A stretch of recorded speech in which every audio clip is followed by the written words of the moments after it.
up, Steelies? So I want to talk about the unapologetically black, unlike Doja Cat line.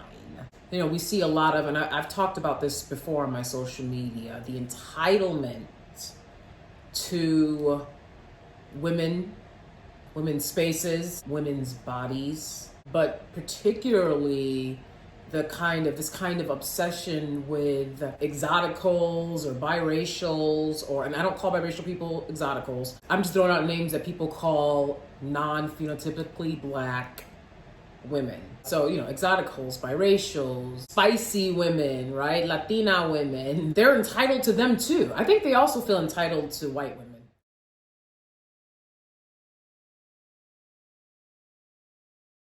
Entitlement to me is very bizarre anyways, because I mean, do I feel entitled to the earth and necessities and housing and water and food and healthcare? Yeah, I do. I feel entitled to those things.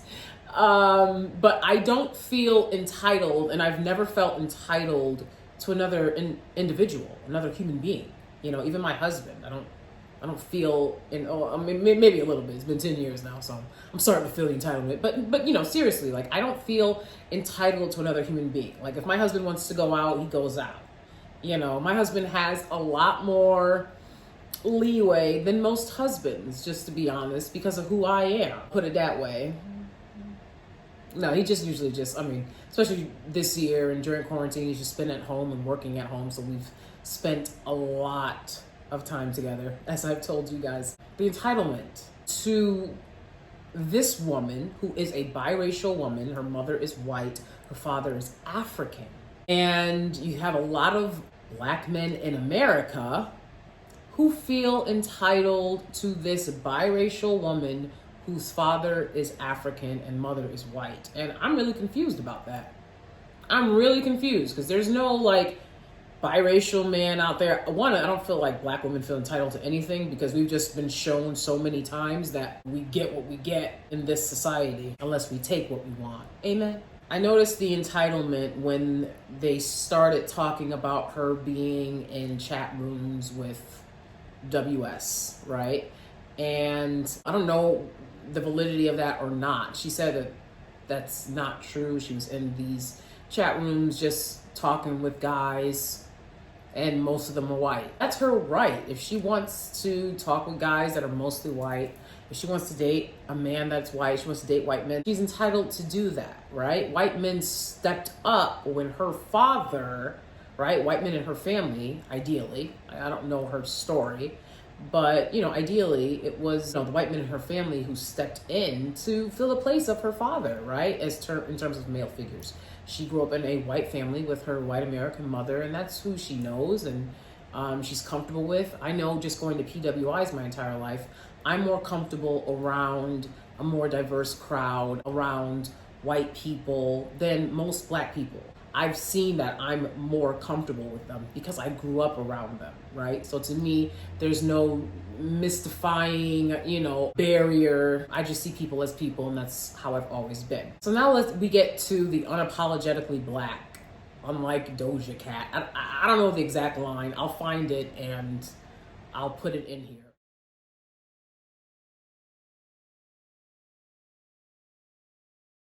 Why should a biracial woman raised in a white family, how can a biracial woman raised in a white family be unapologetically black? How, Sway? How? What was the reason? What was the reason? And, you know, I mean, we've all seen it. We've seen biracial kids raised by white mothers that live in the hood who have a black persona. But the bottom line is, if they want to switch it up and flip it up, they'll be able to do that a lot easier given the general phenotype of biracial people compared to the general phenotype of black people. And that's one of the reasons that there's been a historical separation, always has been, always will be. And ignoring that gets black people nowhere. So that's why specificity matters. And that's really the only reason why. Elsewise, let's party, let's enjoy each other, right? But let's also acknowledge our uniqueness as well, right? I don't see anything wrong with that, because we usually acknowledge that in spaces where we don't want black people. But then when black people make a space, it's always, let's be inclusive. Okay. I just don't see how a biracial woman can be unapologetically black, or why that's a standard set forth to them.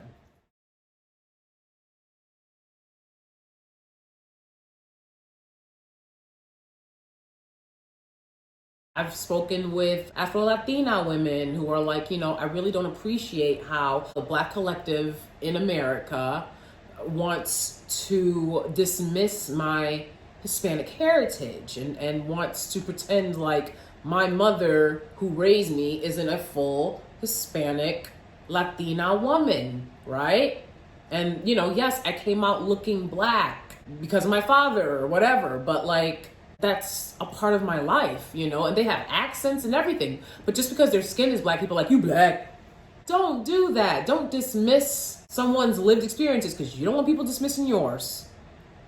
If you have a problem with what these women do, then go to the women that are there for you and love you and show you that they want to be with you 100% of the time, all of the time.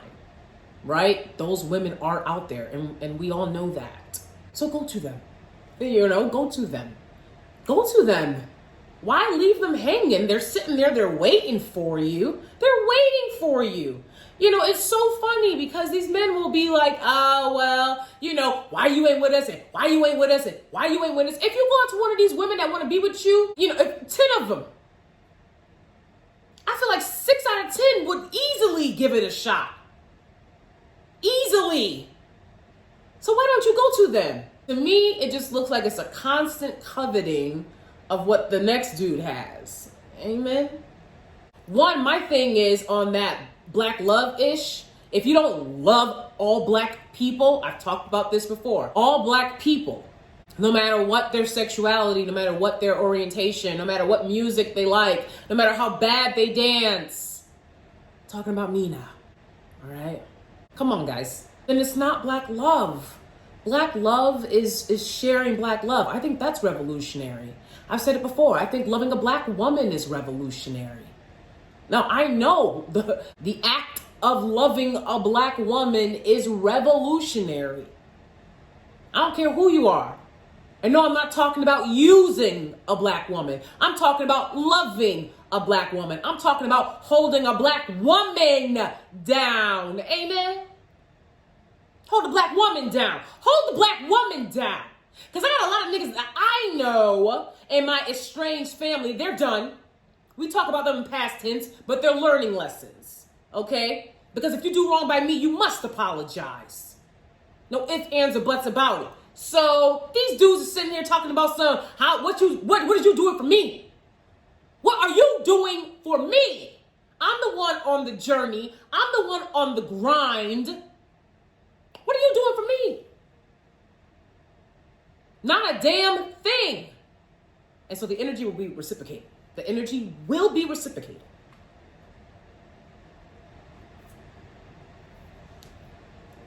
I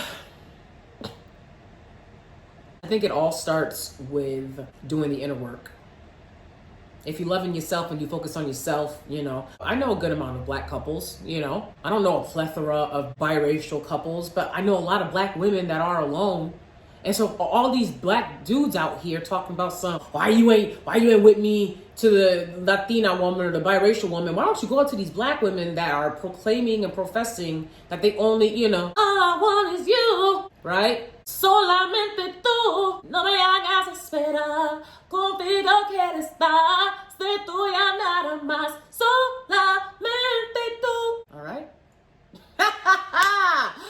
I bought the CD when I was a kid. Yes, I did. Christina Aguilera was one of my first CDs, and she's sung in Spanish. That also doesn't mean that she's not white just because she's Hispanic. But y'all don't know how that stuff works. So, are you entitled to Christina Aguilera? Come on now. I like Doja. She's quirky. She's sexy. She's cool. QLC.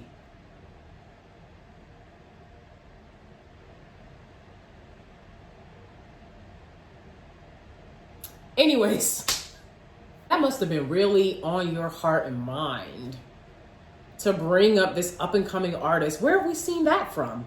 Where have we seen that from? Established black male or black identified, biracial black male, whatever, right? These established male artists being like, something this up and coming young woman in her 20s said really pissed me off. Where have we seen that from? A culture, it almost seems to be a culture of these older men targeting, harassing younger black women. Where have we seen that? Basically, I was bullied for hours, all day basically today by Talib Kweli, Teletubby, I don't know the man, okay? All I know is that he has over 1 million followers and I have 400 on Twitter. He proceeded with his 1 million followers and net worth of $4 million and all the places he's been and all the people he knows as an older black man to bully me and tell me I don't care about your origin story, which as I explained to him, is as an American descendant of chattel slavery who grew up in foster care, who survived homelessness and poverty to get my bachelor's and master's degree and be married and be living well today. Right? My girl Money Maya on Twitter and I dealt with the exact same grifting troll, former celebrity. I can't name one line, one song, but the point is, didn't you grow up in a brownstone? Didn't you grow up in an upper middle class? And when I told this dude, like, yo, the bottom line is I'm just supporting the people that I'm from, dude. I'm not hating on nobody. You can never find anywhere where I have. You know, I grew up in foster care, so stop trying to make my life a living hell, because I don't have a lot going on anyways. He made fun of me for not currently being a celebrity and that I grew up in foster care. Streets, Mr. Grifter Troll Streets. Where have we seen the acceptance? Why is that normal? Why did it take so long to get rid of that toxicity? All right, so that's it for this one, and I will see you guys on the next one.